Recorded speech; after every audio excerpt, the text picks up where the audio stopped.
especially with the guests that, oh yes, I have to also agree, I'm okay with recording. I'm so excited to be here today, especially with the speakers that we have. I've had great experiences, and I'll tell you a little bit more as we talk to both Janet and Richard today. But when I think story, when I think purpose, when I think being able to take that story and really use it as a superpower, I think of these two individuals. And so I'm so excited to be joined by both of them today. We're going to kick off with a fun little survey just to make sure everyone's still awake and still awake. Hopefully you're still awake. It's noon.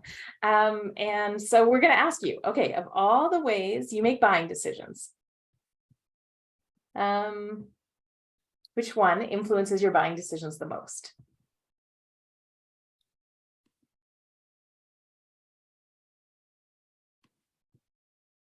Okay, I'm going to do it too. You all know what mine is.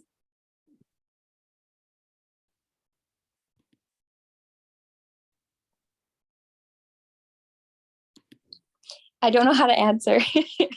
Where do I put it? You just have to scan the QR code in the upper left-hand corner of the screen. Sorry, Caitlin. Oh, that's okay. I'm on my phone, so I think I can't. Yeah, well, we know what you want. You want number 2. That's right. Yeah. Well, number 2 is now, number 1 is now what number 2 was, so. Yeah, sorry, it's a ranking. Yeah, which one do you exactly. rank the best? Yeah. Which we knew. Okay, we kind of knew this, but I think we wanted to just draw a light and, oh, we still have people ranking. I should be quiet for another second.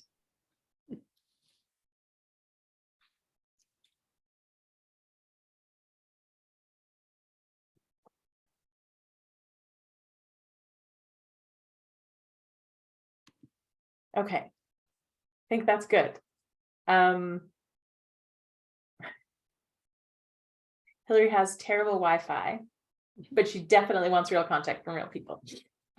So I think the point just being, we are starting to have the discussion about the fact that we know, let's say 20 years ago, we got this device that has all this power in it to be able to tell, to create and consume stories so much differently. And it's affected so much about of where the future of marketing, having conversations, building stories together with individuals.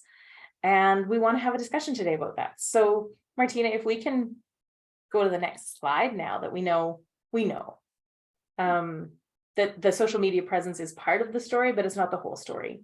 So it's my belief anyhow, and certainly there's a lot of literature out there right now that says that the way that we're capturing, we're crafting, we're protecting, we're sharing stories, it's a little bit broken. We got this technology and we had 1 or 2 solutions, which was social media about 20 years ago when everyone said, yeah, good enough. And we stopped there.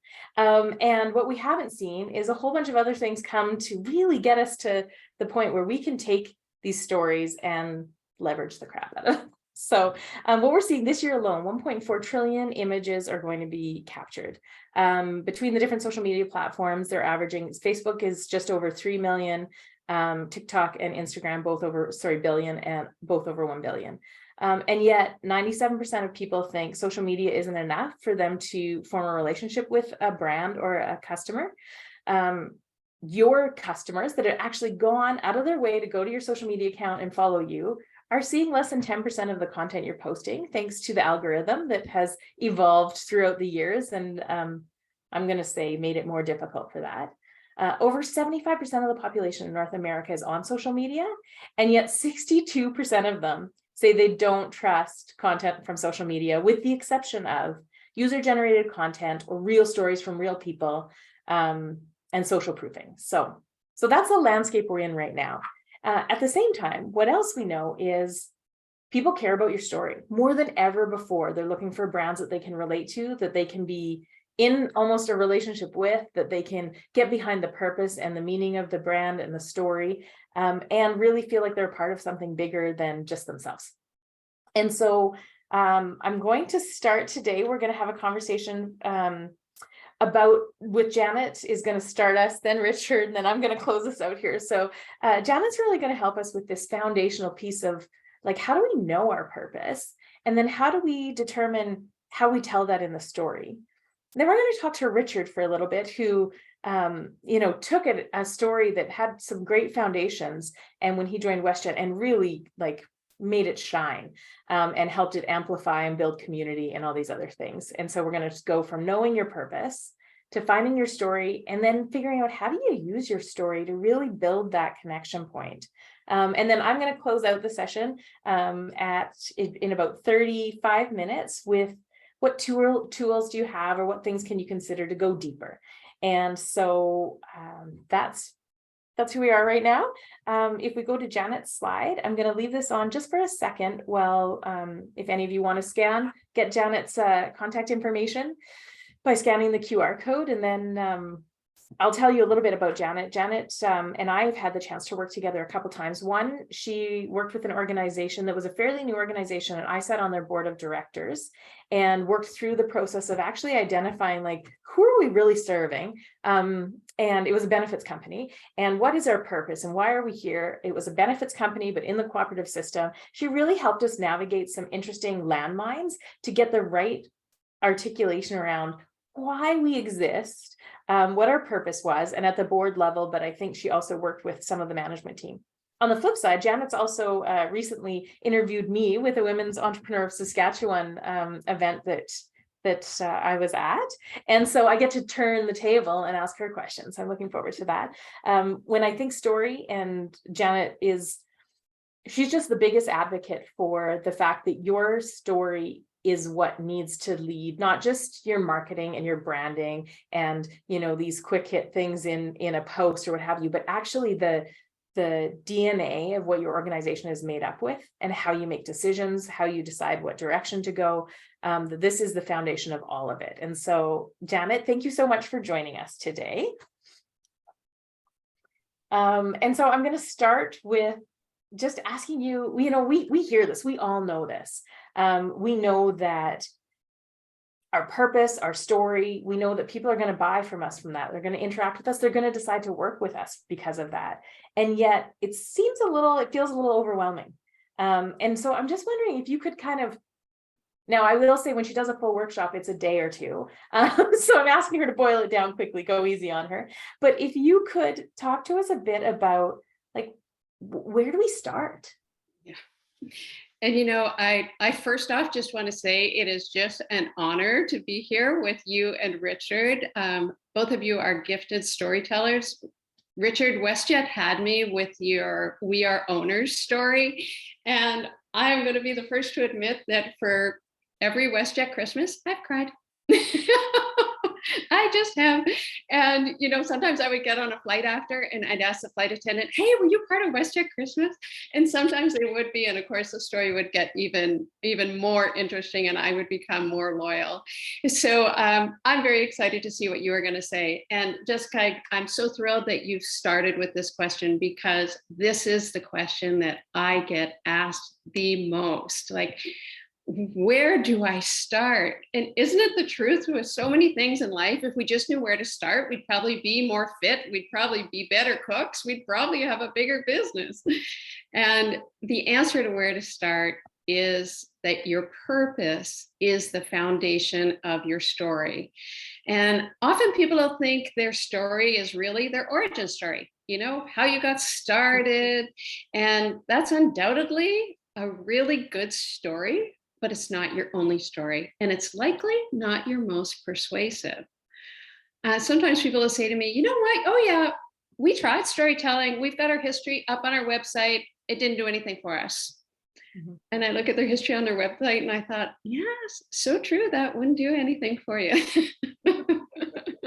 So if you truly want to use strategic storytelling to grow your business, you first have to be able to articulate your purpose. And most businesses know they have a purpose, but few know that it can give them their competitive edge, and even fewer can put their purpose into words that are concise and repeatable.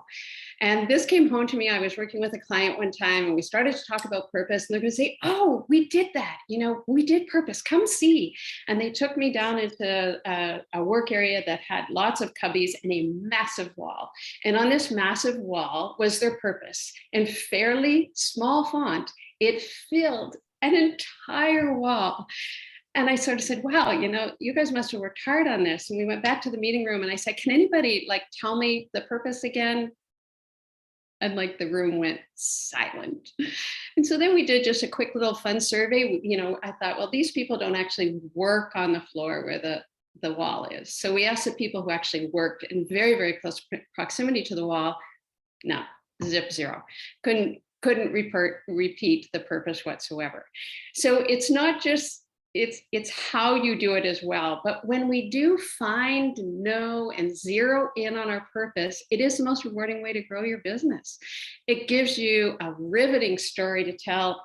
It invigorates your team, and it attracts the right customers and team members, which is so critical today. It's a good point. I've heard some people say that what it also does is it helps screen out the wrong customers for you. Absolutely. We can get, and I've got a really great example of that coming up. So I'm so thrilled that you mentioned that. I'm going to ask you that in a second, but first I'm wondering, is there a couple, like, someone's just getting started, they want to articulate this better. Is there a couple quick steps that you would recommend they take to capture the purpose, and then beyond that, where do they start building the story from the purpose? So you got to be committed to the process. And I'm not going to kid you by saying it's an easy process. It isn't. It takes some really hard work. But the thing is once that hard work is done and you get all of this work done up here, every other decision you make becomes so much easier because of it. So to get started on figuring out what your purpose is, the foundation of your story, you actually have to know your values. And it is your values that will inform your purpose. And they need to be aspirational. And I would encourage you to push the envelope on your values. If you're picking honesty and integrity, and if that is what differentiates you in the marketplace, I kind of feel sorry for you if that's a differentiator. But if that isn't, don't choose that. Like, really push yourself to know what differentiates you. And someone once said that to me. So if honesty, which I have worked in an organization, was listed as one of the values, and we changed it, but they said, so everyone else is lying? Like, does that work? Isn't that just table stakes? We can say that's just table stakes, or you can just say, yes, of course, but that's not what's really going to differentiate us, unless it is. Yeah. So I'm going to give you an example of. I was just going to say, so can you give us a couple examples of where you see transformations were in this space? So this was a really powerful example during COVID of just how values affected decision making. So this was a client who owns some restaurants, and just before COVID, they'd made a tremendous investment in bricks and mortar. Then, especially a lot of their locations in Ontario were closed down for extended periods of time. They were a very transparent company. So right from the beginning, they said, we're going out on a limb, we're extending here by opening up, and this is the position it's going to put us in financially. And so when closure happened, there was going to be some problems. So they gathered their group together and said, look, our objective is we don't want to lose anybody with this, but I'm going to share our books. And if you take a look, we've got 3 to 4 months before something is going to have to happen. And everybody is taking a look. The room is really quiet. And somebody spoke up and said, one of our values is all for one and one for all. We were planning on a trip to Mexico this winter. That's $3,000 I won't be spending. I'm throwing that in. Somebody else said, hey, you know what? Same thing with me. I'm throwing that in. Someone else said, I'm against the wall. I've got no room. And, here they were together in this room, using their values to solve a really, really hard problem. And that's what our values need to be to us. They have to be so important that they're going to help us make decisions. So I would encourage you, if you're trying to choose your values, to limit yourself to 3 to 5 and flesh it out. What does it mean? What is it really going to mean to you? And what are you going to invest in? you know, if you're all about, like, take Lululemon, for example, they've always been about their highest value is always their educator on the floor. So if they want to live by that, they provide tremendous amount of opportunities for training. They're living that value. How are you going to live by that value? And so then when you know your values, hold them tight and then use them to help answer your why. And why are you in business? And your why is always going to talk about the impact you hope to have in this world. And it's differentiating and it's something you can live by. And as soon as we start to talk about purpose and impact, we become other-centered. It's not about us anymore. It's about how we help others. And that's the differentiation of really good strategic storytelling, is that it doesn't start with I. And your story is not actually about you. So once you have something that's like a purpose statement, and it's going to be a very short purpose statement, we don't want a big long one, ask yourself, is it differentiating? Is it connected to those values? Can it be your rudder? If that's all you had to hang on to in some really difficult economic times, would you sink or swim? Can your customers share your purpose? And we're in business, so does it connect how we make money with how we contribute to the world? And then you can do this after our call today, but if you close off the call, write down your biggest business challenge, or you can even do it now. And just say to yourself, if we were really, really clear on our values and purpose, how would our perspective shift in solving this challenge? And so that's how you can really look at making this very, very real and how it becomes the foundation of your storytelling. It's going to hold you accountable and it's going to be your North Star. And in an uncertain economy, it's the best way to future-proof your business. I'm going to give you another example, and I'm choosing an organization that everybody knows rather than a business, but Humane Canada. And their purpose statement is celebrating animals, confronting cruelty. And when we hear that, we think, hey, you know what, that kind of fits. And also, when you hear that, there's their story bank right there. All the stories that celebrate animals, right on brand. Every story on confronting cruelty, right on brand. And it'll support the impact they hope to have in the world. Could they tell a zillion other stories? Of course they could. They could tell us how to train our dog, what to feed them. They could tell us a zillion different stories. But with every story like that they tell, they're departing from their purpose and they're diluting their brand. We do have an animal shelter, Dana from the animal shelter here in Moose Jaw on, and they do a great job of that. It's like, just like, here's the animals that, yeah, you've helped. And yes, and it's so tempting. Sometimes it's the hardest thing for organizations is there's so many stories to tell. Yeah, that is the challenge. And I like the way that you said there's the connection between the purpose, but also I do find sometimes, you start to go through the process and then you get lost in, it's for us as staff, it's for us as customers, it's for us as we're in business, and does it tie to the revenue aspect? And so the way you wove those together for me was very helpful as well. Thank you, Janet. We can open quick for if anyone has a question for Janet, but we're going to open at the end for questions as well.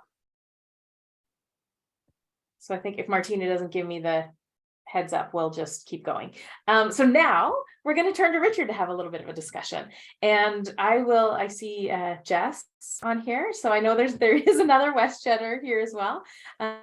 Richard recently retired from WestJet, and I had the pleasure of working with Richard many, many years ago at WestJet. We have Ela on the line, who I'm not sure Richard's ever met before, but I know she was like employee 7 or something. So she beat both of us, Richard.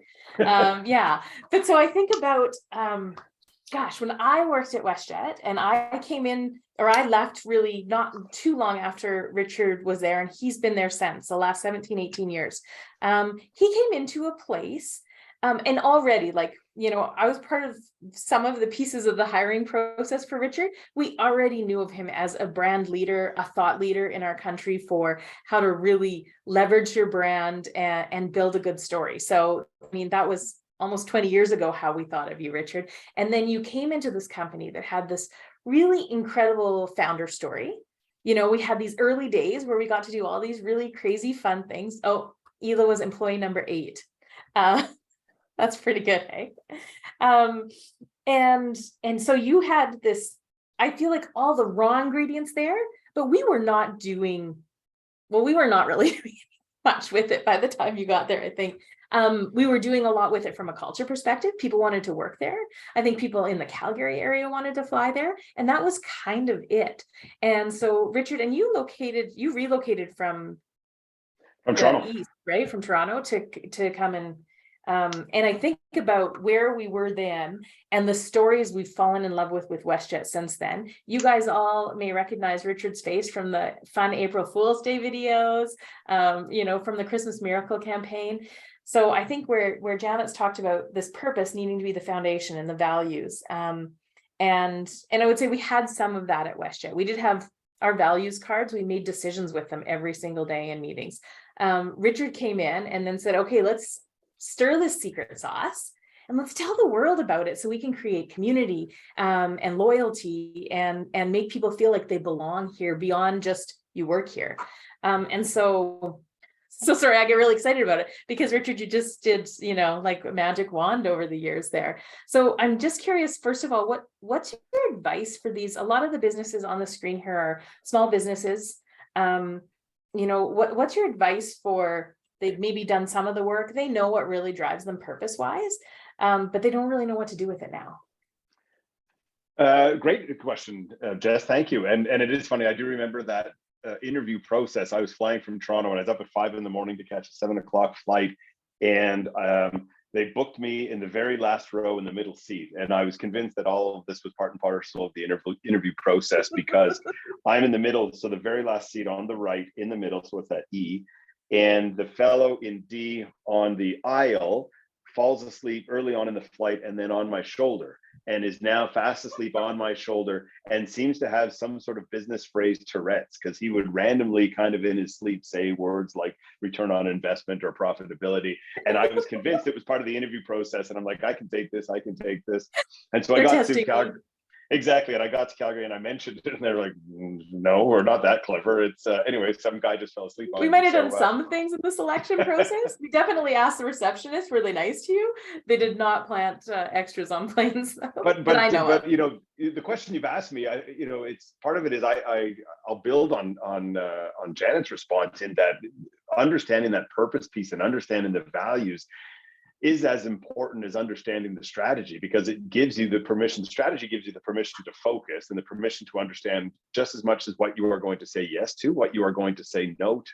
And so it really does give you that opportunity. And so I think the advice is, and this is what I picked up when I started at WestJet was, here was this great company with all of the pieces to build a remarkable, to continue to build this remarkable story. And it was, how do you just become more process oriented in trying to take what were the raw materials and build out that story. And so it was finding ways. So for example, when I arrived, you know, as silly as it sounds, April Fools, here was this company that prides itself on the jokes that they tell in flight, and they do all these things that are intended to be funny, and we can have some fun, and we can show that, you know, one of the slogans that we used at the time internally was that we can take the job seriously, but not ourselves. And so I arrived here and I grew up in a radio family, and I remember the radio stations my brother worked at, my dad worked at, they did April Fools every year. And it was one of the first things that struck me was, how is it that this company that prides itself on this has never done an April Fools? And so that was one of the first things I introduced. And I think that leads me into the other point I would have would be give yourself permission to try some of these things, because, and that's where I got lucky in large measure, because, you know, I went to my boss and I said a few silly things early on, both of which we did. You know, the two examples that come to mind first would be April Fools, where I said, I think I joined in June 05. For April 06, we did our very first April Fools. And this predates by, I think, 3 years, YouTube. And so now we're actually going to send out a full legitimate press release that talks about what we were doing. Was we recognized, obviously, we were putting the winglets on the end of the wings on the aircraft. And so we found out that in research with Boeing, we could improve fuel efficiency if we could get everybody, all the guests on board, to assume that position for takeoff as well. And so we gave people detailed instructions on how to do this. And so, the mark of a good April Fool's joke is you get half the people angry and half the people excited, and everybody fooled. And so that was when, when it finally came out, it was, oh, okay, that's what I would expect from this company. And one of the fact that it please. predates YouTube, though, that that didn't sink in for me when I think about the cycle you've seen in social. Predates. But the permission thing's funny, right? Because the second one we wrote was, if you called us, and this is before you could do most of the stuff that you can do online or on your phone now from a reservation perspective. But if you called the call center and sang Stevie Wonder's "I Just Called to Say I Love You," we would give you, I think it was $50 off your next flight. So we had people calling saying, I heard you guys have a promotion. Maybe. Well, I heard that if I said, well, give it a whirl. And so we weren't going to give it away. And so we had a few people actually do it, but it became very much a part of it. It does sound silly. We've now morphed April Fools into, it's a revenue generating opportunity for us. We've got a few appointment viewing blocks, if you will, April Fools, Christmas, where people are expecting to see content, and we can use those opportunities to actually drive and measure revenue. So even as you're doing these things that are trying to get people to engage with your product or with your brand, it's recognizing that they're going to choose you and hopefully transact with you more frequently because you actually align and show up the way they anticipate or they would expect your product to show up. And I think about the risks embedded in that, which really, maybe they're not that bad. But I think maybe traditional corporate, it's a risky play. We're going to put a press release out with, so are there things, I guess I'm curious how you navigated through, this is a good risk versus a bad risk in that. And then I'm wondering if there are any mistakes or temptations that especially small businesses might have that you might say you'd recommend avoiding, or that you guys decided intentionally not to do. It's funny because we started it and we're picking on April Fools, and it's a small part of it, but Right.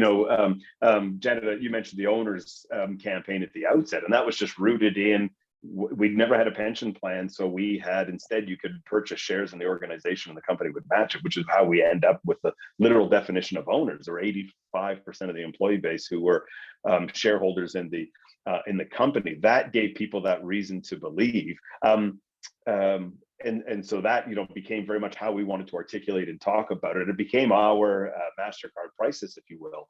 We ran owners for 14 years, and it became such a compelling story that our people were very excited to say, I'm an owner of this organization, and therefore I can make this decision. And then our people were saying, well, you're an owner, you can do this for me. What it did open, though, was the idea that people expect, well, you're an owner, you can give me something for free, or you can waive my bag fee.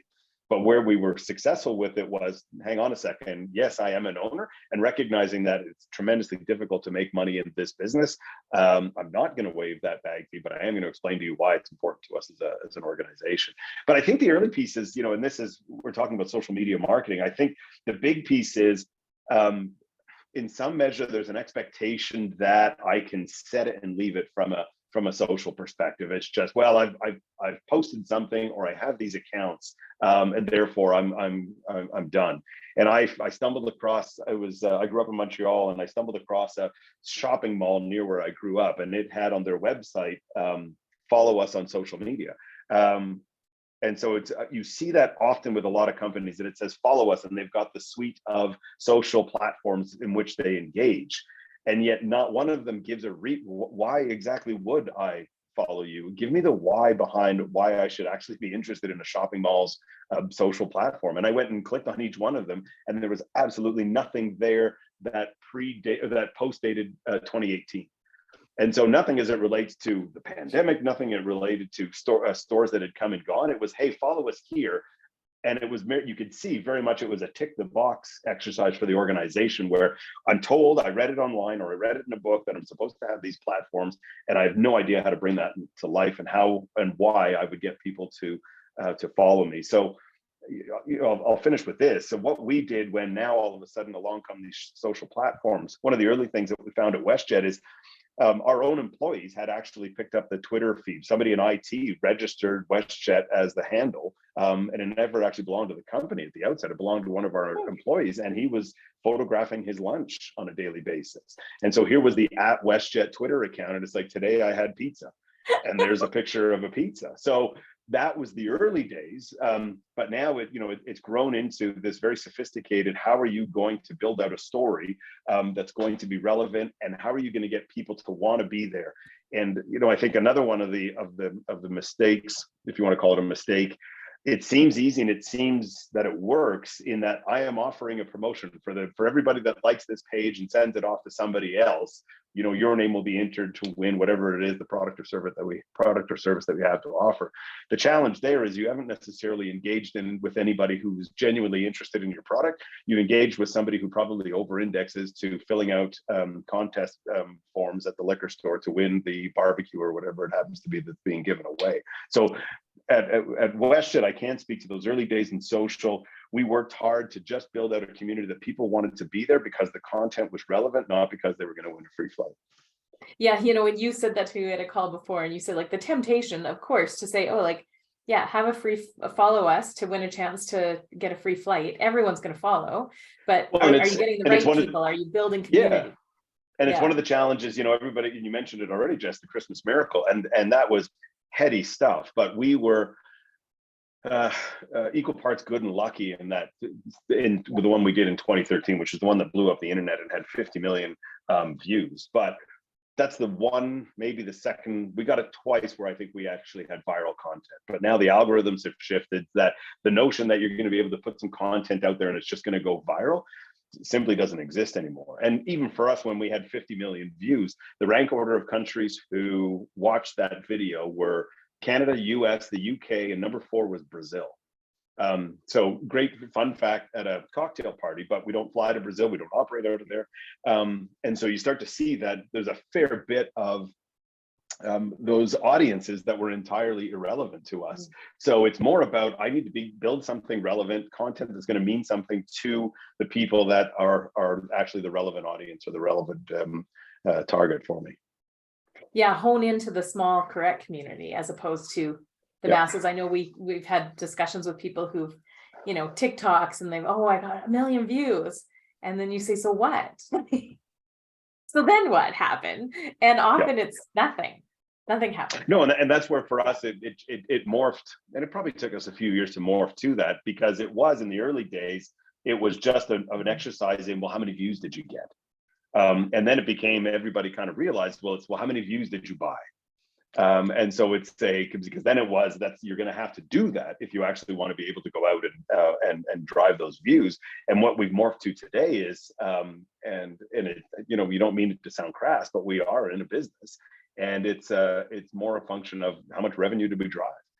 And so the concept, because if you're going to incur the cost to however much it's going to cost you to do whatever it happens to be, then there needs to be some return on that investment to say that what I did was worth the effort. Yeah, exactly. And so just on a final note, then I'm wondering, if you could talk us through a little bit more about that creating community and what that sense of belonging means to be able to create, well, how a little bit, I guess, but B, creating that sense of belonging to a brand, and what that really means to a business, just being able to lift it. Yeah, and I'll answer it within the context of social media, because that was one of the things that, if I'm asked this question, I'll often say, go back, 60 years ago, maybe, let's say 60 years ago. And the way that people would connect with companies is they would say, send us a self-addressed stamped envelope. In other words, mail us an envelope with your own envelope in it, with your own stamp in it, and give us about 8 weeks, and we'll respond to you and then put our answer in your envelope, so we don't have to write down any addresses. So it couldn't have been lazier for companies to say, look, you do all the work in terms of how I get back to you, and you pay for the stamp, and then I'll give you an answer. And then we moved from that to 1-800 numbers. And so all of a sudden you could actually contact an organization with a 1-800 number, and then websites and emails, and all of a sudden these, and then it moved very quickly into social platforms. And I do remember early on, once we had wrestled the Twitter handle away from the IT employee that was filming his lunch, We had a guest at the Calgary airport tweet out, I'm in the departure lounge and I've cut myself. Where would I get a Band-Aid? And to me, I would, the old part here, it would be, I would go and ask any human that happened to be wearing a uniform, hey, is there somewhere to get a Band-Aid? Instead, this person went to Twitter. What was interesting for us is the person who was responsible for that at the time responded quickly, go and ask somebody in a uniform. And it became this moment where they thought we were heroes on social because we were actually there and engaging. And so I think that's one of the pieces, is that if you are going to have these platforms, we've moved all the way, we fast forwarded to, it's moved from being a social, which we still call the category, it's moved from being that to being very much a customer service tool. And so now there is this expectation, and certainly on large companies, whether there's a chat bot that might be doing that for you, whether there's automatic listening software that's doing it for you. But as you start to get down into small businesses, there's still that same, I believe, that same expectation that I'm going to engage on this platform, and my expectation is they're going to respond to me. So how do you, as you're building that sense of community, part of that is, if it's going to be communal, that you're part and parcel of that. And so one of the pieces that we ended up doing, now it's a 24-hour operation, but we did take people who work in the contact center, and we repurposed some of their roles so that they were full-time social care employees. And so that's what we call them. And then we move them into our operations center. Every airline has an operations center. If you are big enough, as WestJet would be, you're operating 24 hours a day, because either there's a plane in the air or a plane about to be in the air. And so we embedded those individuals into the operations center so that they could either be the first ones to tell operations about something that's going on because somebody has tweeted it in or somebody has posted it, or they're the ones that are now able to contact people and let them know what's going on because they've got a front row seat of what's going on operationally. And so I think that's a big piece of it, is building out some measure of community, where if people are going to want to transact with you, that you built out this community and a place for them to go and do that, that you have somebody that's actually on a semi-active basis engaging there. Yeah, no, that's great.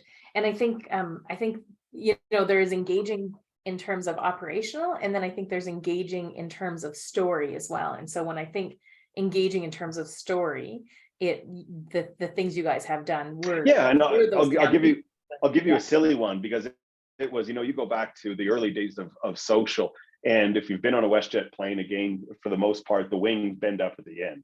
And that's an add-on to the plane. It's part of the delivery now, but at the time it was a bolt-on that actually improved fuel efficiency.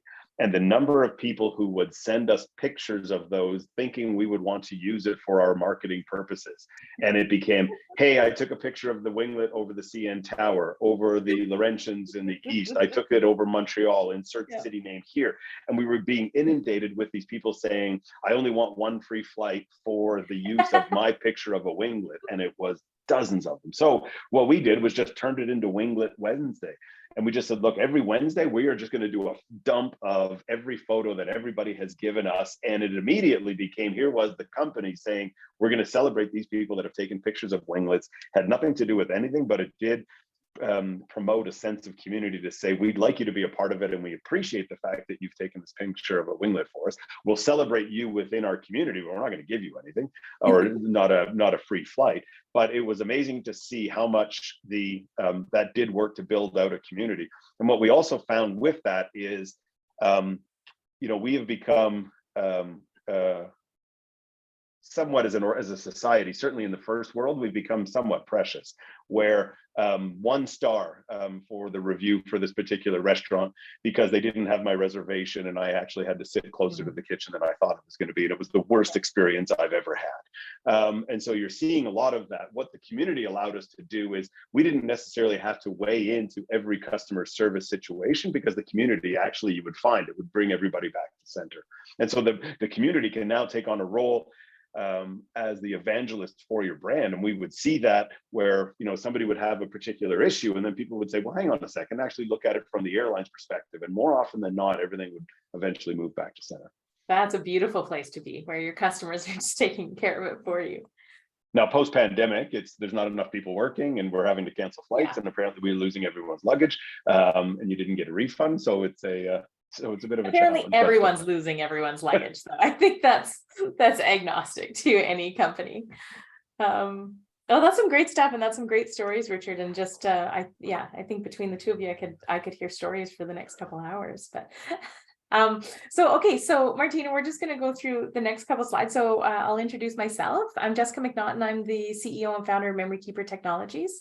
Certainly, we've started with a purpose, and our purpose is evolving, which is something we didn't talk about in that much detail. We started with a purpose to protect personal stories, and like Janet said, you start with a why you started it, but now we're doing a ton of great work with businesses as well, and helping them create stories in a meaningful way, in a more private way. Our platform is private, and allowing them to leverage our technology to showcase their story a little bit better.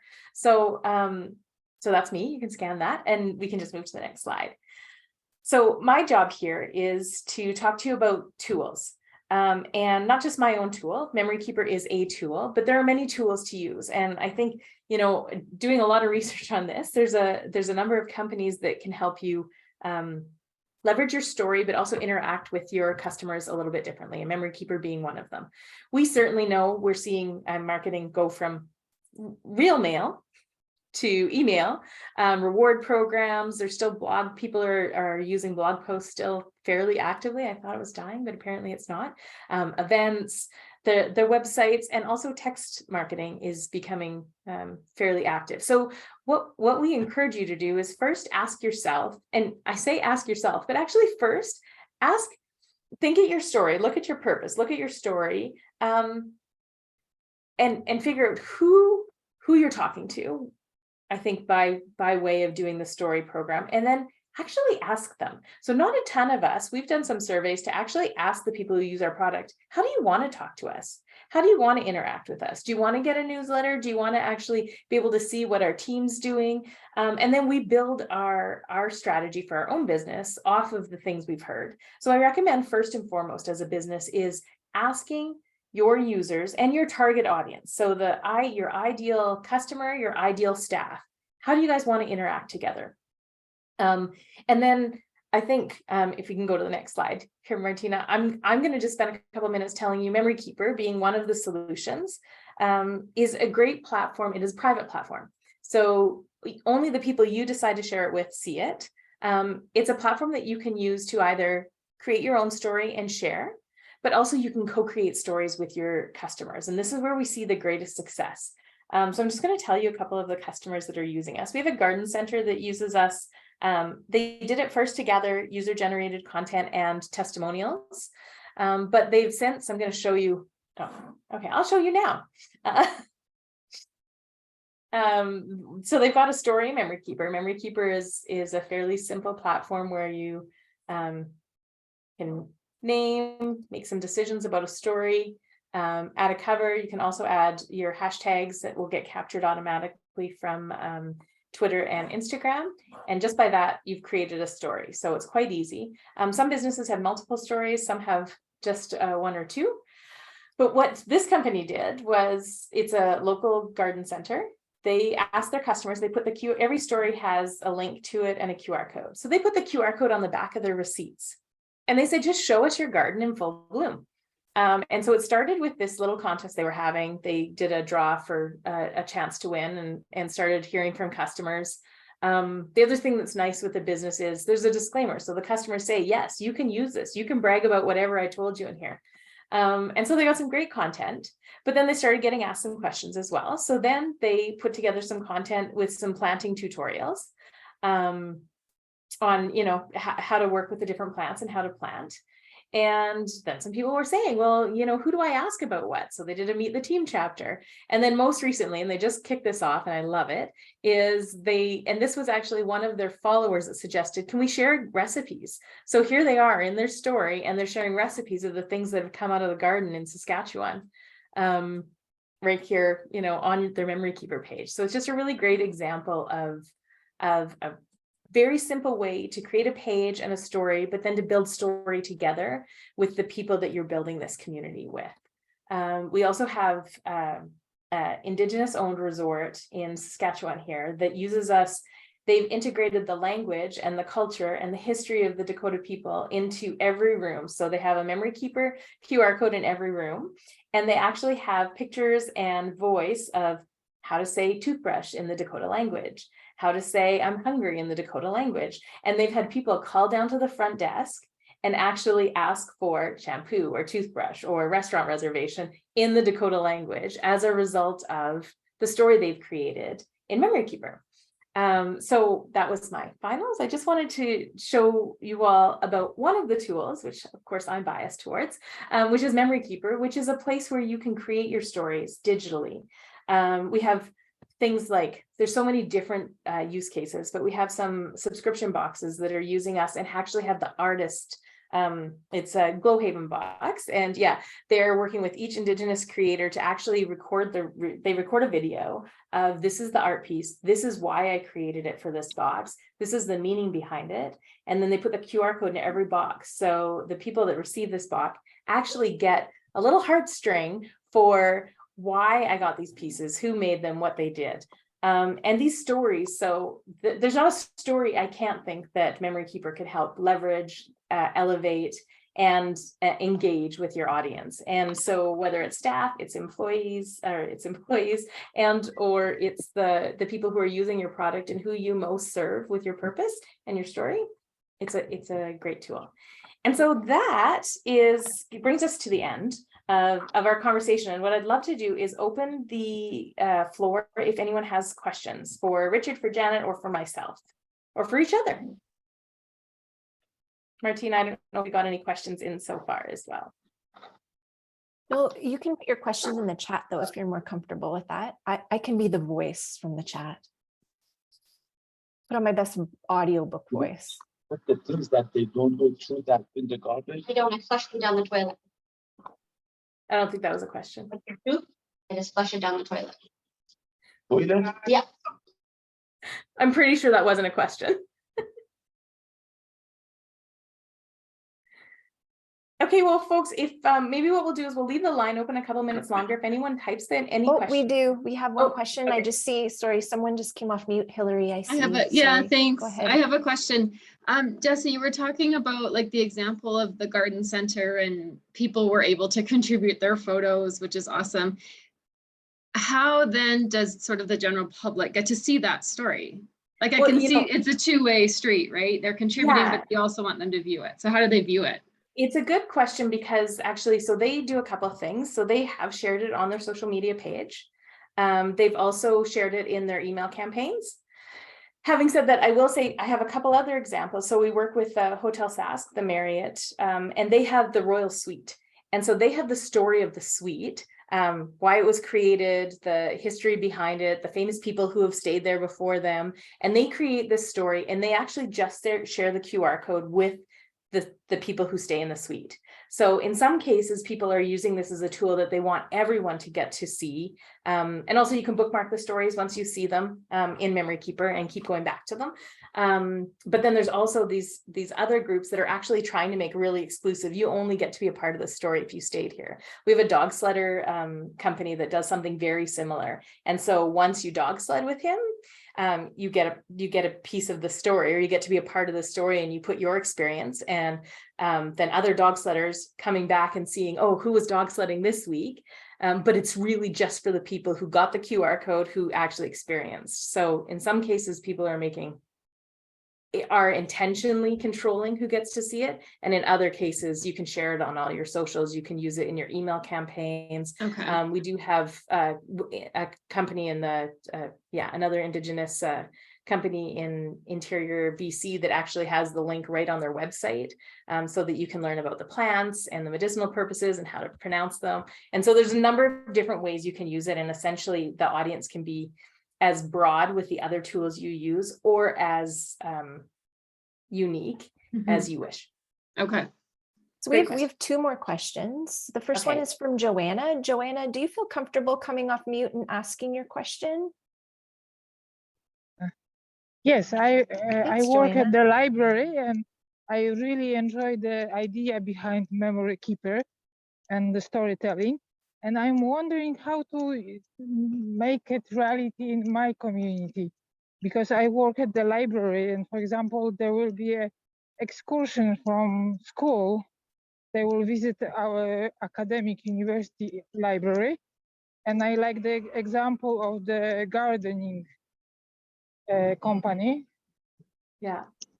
but I want to apply it, and it's not so easy. That's a great question, Joanne. There's a couple different scenarios, I would say. Yeah, the Clover School, yes, someone just said QR codes for the authors, is we are working with a couple of museums, and actually Janet is on the board of Regina Eco Museum that will be using Memory Keeper as well. In some cases, it is actually capturing the story of an artist, or capturing the story, I would say 2 ways for a library. Maybe it's capturing the story of the author, the vision behind a piece of media that's in the library. And if you're having book readings, things like that, being able to capture that piece in a story in a Memory Keeper, and then having that QR code either in the book or in the section where that is. We're working with with museums where it's actually capturing the history with voice and with a narrative story, that the QR code accompanies a piece in a museum. And then the other way that I would see there be some interaction is actual impact. So we've been used, Ronald McDonald House uses us. We were just used at a impact investing, one of the largest investment conferences in the world. And so what they used Memory Keeper for was the opposite. The story was very brief. And what they actually did was they asked people to capture the impact. So whether it's consuming the books, the type of literature, the knowledge in the library, and or if they're having an experience where they're having an impact, it's capturing the impact statements to say, this is how this piece impacted me. So those are a couple suggestions I would have. Thank you. Thank you. And nice to see you here. So here I am. It's night. Oh, very now. good. So the last question is, can you provide an example of how we would use Memory Keeper for a company that provides a service? So something where you don't get something tangible, like I'm not buying a plant, but maybe I teach people online. How would I use Memory Keeper for that? Great question. So a couple of ways. I think number one would be actually sharing some of the, maybe not all the content of the service you provide, but the little pieces that make people that just wet their lips enough to want to come back for more. So a little bit also about the people that are sharing the service. People love supporting people they like. And so, getting to know the team and why you do what you do, being able to tell your purpose. And then the final way, and I think this is the truest gold, is actually capturing testimonials from the people who have consumed your service and had a good experience with it. Either A, to create community, or B, just to have that user-generated content that you can share. We do have a couple of folks here from Wow Factor Media that are online as well, and they use it actually just within their team. So they're fairly remote, and to capture what each other's up to, and I think they do a lot of goofy, fun things just to keep the spirits high. They have a story that's just for team and for them seeing what each other's up to and what a day in the life's like for each of them. And some of that they reuse on social media in a really clever way.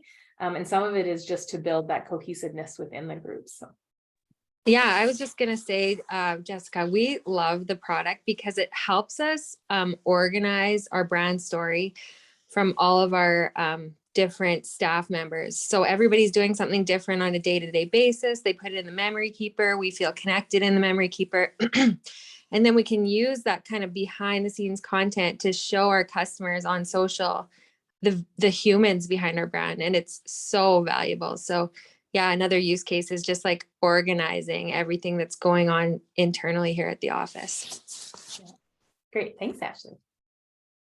So one more really super quick one, because I think this is a hot topic, is the first part of is, what's the difference between Memory Keeper and just traditional social media? And what links with that question is, can we somehow integrate social media, what we think of social media like Twitter, Instagram, Facebook, with Memory Keeper? Yeah. Okay. So the first part of the question is, how are they different? And so really, I think a couple of things. We really want to give you all the capability to tell your story. So it is picture, it is video, it is voice, and it is text. And in fact, you can also add voice overlay on still pictures, which is one of my absolute favorite features. And so it is a different way to use mixed media to tell a story. The other piece is it's really easy to have people contribute to it. So in that sense, very similar to social media in that it's easy to contribute to. We liken social media as the food court to Memory Keeper being the restaurant. So maybe you come to a Memory Keeper page, we're able to control every aspect. There's no algorithm deciding what you see and what you don't see. There's not an ad from your competitor there. It is purely what you've created, and that's the only content people are going to see. Social media, so we say like the social media is the food court, and you're a hamburger joint, pardon me, and then there's 3 other hamburger joints, and maybe while people are waiting in line for your hamburger joint, the other ones are coming and bringing them coupons. I've had people try and poach clients from our social media accounts, and so it's the food court, easy to get people there, hard to keep their attention and control all the aspects of their experience. Memory Keeper page is a restaurant. It may be a little harder to get them to the door. You're either showing them how to get there, or you're giving them a ride, but you're controlling every aspect of what they see and what their experience is once they're in the door.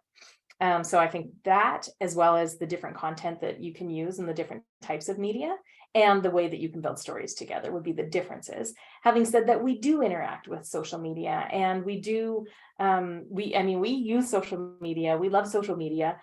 We have our team story on our webpage, and we share a lot of our stories in social media. So it's really easy to share either a specific story and or all your stories through any of those forums as well with a link. So Memory Keeper, like if I go back to what I was sharing with you, we have a piece that is, you can easily invite people to contribute or share by just sharing a link, and it shows really nicely on your social media the story itself that you're sharing.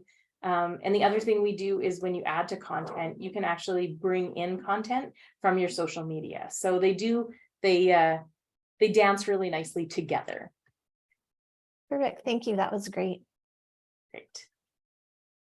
Okay, well, that closes out the hour, 1 minute. Look, I had such great aspirations to be here, have you all out earlier, but thank you so much for everyone that came, especially thanks to Martina, who made this all work. So thank you very much, Martina, and took the stress of worrying about it working. And then obviously Janet and Richard for just the wisdom you shared today was exceptional. So thank you very much.